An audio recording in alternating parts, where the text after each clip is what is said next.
Hey everybody, welcome back to another SUPboarder video. This week we're going to be doing a comparison video about the new 2018 AllStar and the Starboard Sprint. We have two boards we have been testing over the last few weeks, and they are both 14 foot by 25 and 14 foot by 24.5 in the AllStar.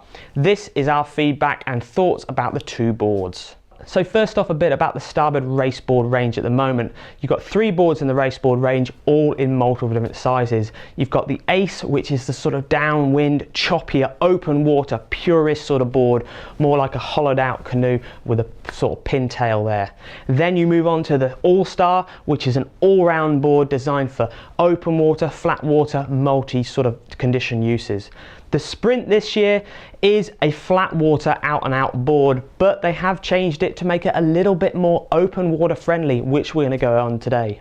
So let's get the specifications out of the way. As we know, they're both 14 foot long. The Sprint is 25 wide and the AllStar is 24.5. The volumes of the boards very similar, but the Sprint is bigger at 338 litres and the AllStar is 326 litres. They are both very light in weight and they both come in at around the sort of 12.5 kilograms. The Sprint is slightly heavier, nudging towards the 13 kilogram mark. They both come in a US single box. The Sprint comes with a race ultra fin and the AllStar comes with a natural winner. Now these boards, especially in the carbon sandwich construction, are very lightweight and top end race SUPs. Their retail prices do reflect that, unfortunately. The retail of the AllStar is £3,149 and the retail of the Sprint is £3,099, so they're about the same. The materials of all the race carbon sandwich boards are the same, with a molded EPS foam core, a PVC foam layer on top of that, biax carbon wrapped around the whole board, and to be honest, there are a few more materials than just these three, and also then finished off with a impregnated paint pigment on the outside of the board as well. So there's all the catalogue bump. Let's get on to the SUPboarder impressions. The look of the boards, they are still very similar looking in their blue with orange noses as the 2017 and 16 boards were. Starboard have definitely done quite a lot of refinements to all of their race boards in their range, but definitely to these two this year. The AllStar was an outstanding board for the last few years, very good at tackling multiple different conditions, an excellent board for getting you into downwind runs and really all sorts of racing in general. The Sprint, Connor Baxter can paddle this board like nothing else, so that already comes from an exceptionally good pedigree. This year, as we said earlier, the changes, they really have refined the boards to make them slightly easier to paddle and a slightly wider range of conditions to paddle them in too. So let's have a look at some of the changes and things you get on the boards. First off, having a look at the AllStar. The AllStar has multiple different carry points and selections you can put your handles on in pretty much any sort of combination you could like. Up at the nose, in the middle, on the sides, back slightly from the middle and back at the tail there. So you really have got any sort of option you want to have for your carrying position, and if you're into sort of BOP, battle of the paddle style, running down the beach with your board. Tie down points, leashing points in the middle of the board, GoPro or water bladder mounts or anything, FCS mount at the front of the board there, which you see we've been filming from. We've got our GoPro mount still in there, and at the back of the board then you've got your leashing point as well. They've worked on the middle area of the board to reduce the sort of collection of the water, which is actually the sort of problem with boards who haven't got drainage holes like the Sprint here. They do tend to collect a little bit of water. We didn't really find that the water collection was an issue on this board, and definitely not compared to other race boards which we've tested, which it can be a bit of an issue. Tail at the top of the board, still got your nice big EVA deck pad and your kicker and everything like you had last year, and a nice flat section of the board of the AllStar to really help you there, so you can get your step back turns nice and easy. Loads of room there to walk around the board. Moving on to the top of the Sprint, there's definitely been some more refinements to the deck shape and the hollowing out of the chambering at the front where you put your feet, and also there is a slightly more raised deck here, and they have widened the back area of the Sprint, making it way easier to get your feet back and to do your step back turns, which is again Starboard showing that the board needs to be used in more conditions and more types of racing, maybe not just on an out and out flat water race, maybe a race with a few buoy turns or even a slight bit of surf turning involved as well. great drainage holes in the side of the board that gets rid of water really quickly, and also being able to stand in the board in a recessed deck area does give you a huge amount of stability. Actually, in also comparison to the 24.5 wide AllStar, the 25 wide Sprint feels a lot wider than half an inch wider because of the extra stability you get from being able to stand recessed into the deck. Makes a huge difference to the stability of the board. On both these boards up at the noses, they have raised the rails and straightened the front end around this section of the board, and that will do two things. That reduces the amount of water that you get over the side if you're paddling in choppy conditions and into the deck area, which is adding weight and will slow you down, and also it gives you a bit more volume, so when you're pushing forward on the board, when you're paddling hard, the board will then not drive itself into the water, it'll stay on top of the water and project itself further forward faster. A thing we really like, and they really stand out for us, is this impregnated paint pigment that Starboard use. It is incredibly hard wearing, and definitely it's come from a long way, sort of from race boards 5 or 6 years ago when you use them for a season and they would look pretty tired and battered. Yes, these boards are pretty new, but they're from Starboard's demo fleet and there isn't a mark on them, and they've been around a few weeks, so definitely we think that's a really good move of Starboard and we really like that. Okay, so that's the top sides of these two boards, definitely really nice and lots of fittings, but let's get onto the nitty gritty, let's get onto the design of these two boards compared to each other on the bottom profiles. Up at the noses then, starting at the noses at the top and underneath of the noses, you can see there that the Sprint has a much more drawn out, lower down sitting nose designed to sit in the water using the full water length of the board. The AllStar has a slightly more raised nose, allowing waves to travel underneath the board easier, and more of a displacement nose than a wave piercing nose like the Sprint. Paddling on the water into wind, you will feel a difference straight away. The Sprint paddles into wind absolutely fine, but it does tend to stick towards the waves and doesn't ride over the waves like the AllStar does. The AllStar definitely tackles upwind sections much easier than the Sprint, and it carries more speed through upwind sections with your head down paddling hard. If you were paddling slightly off the wind, the AllStar was a way more manageable board to paddle. The Sprint needed a bit more technique and footwork to get you in the right place. Looking at the underneath rocker-line profile of the two boards, you can see the AllStar has much more nose and tail rocker than the Sprint does, which then makes it unfortunately slightly slower, but way more efficient in choppier open waters. The Sprint has a much flatter rocker line, as again holding the nose right down to the water level, keeping that full length of the board in the water, giving you as much speed and glide as possible.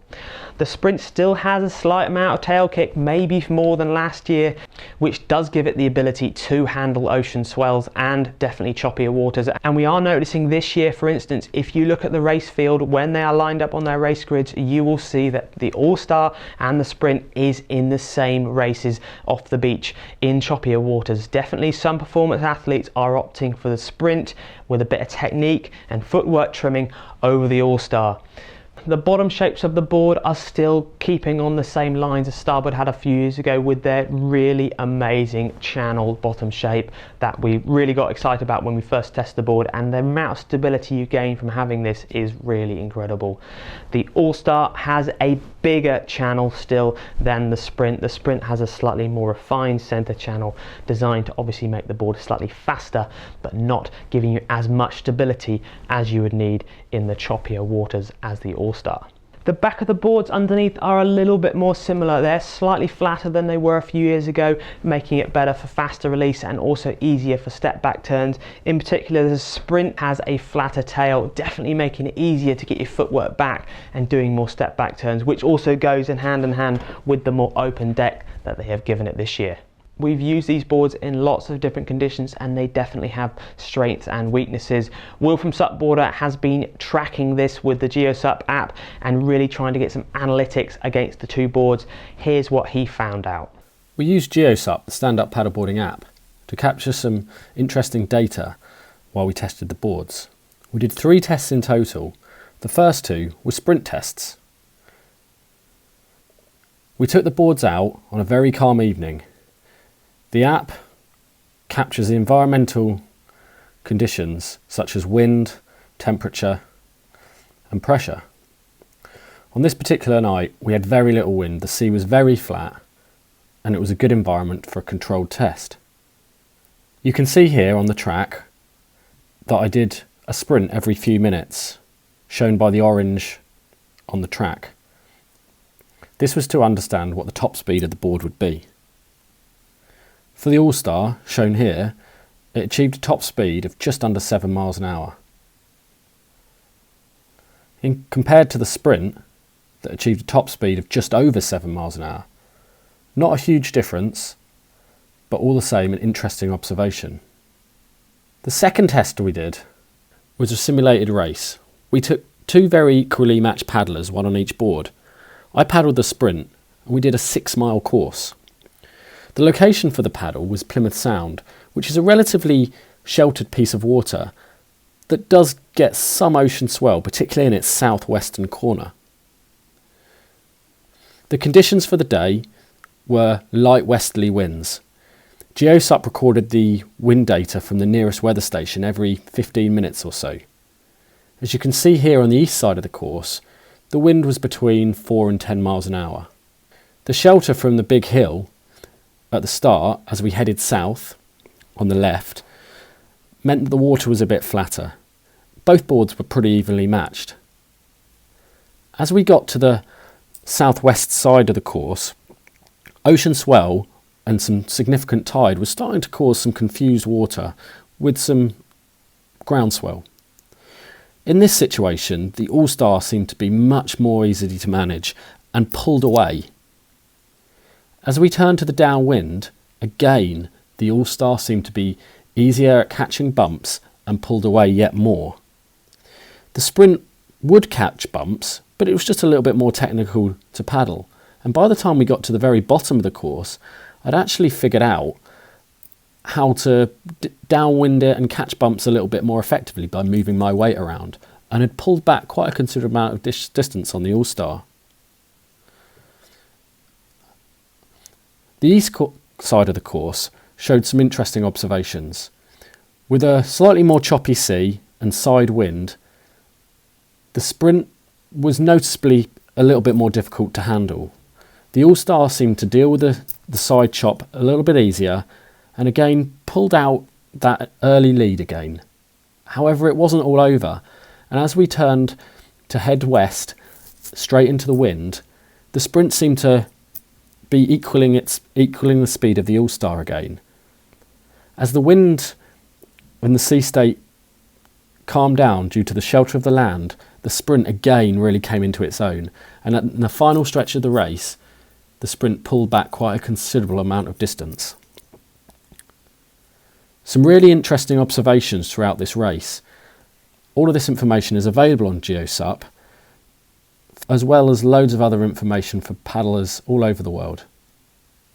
So to sum up these two great boards from Starboard, we still think the AllStar is going to be right for 80% of riders. If you are into multiple different conditions, whatever the race throws at you, or just going fast out with your friends, the AllStar is going to have your back pretty much in all conditions.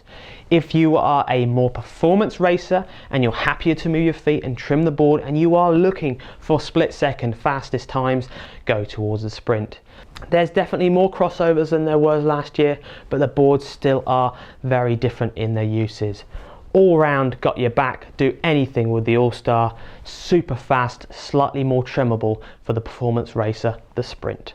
So there you go guys, I hope you found that Starboard review / comparison video informative and interesting, and it's given you a few more tips about what direction of boards to look at. Until next time, we'll see you on SUPboarder, SUPboarder Pro, or on YouTube.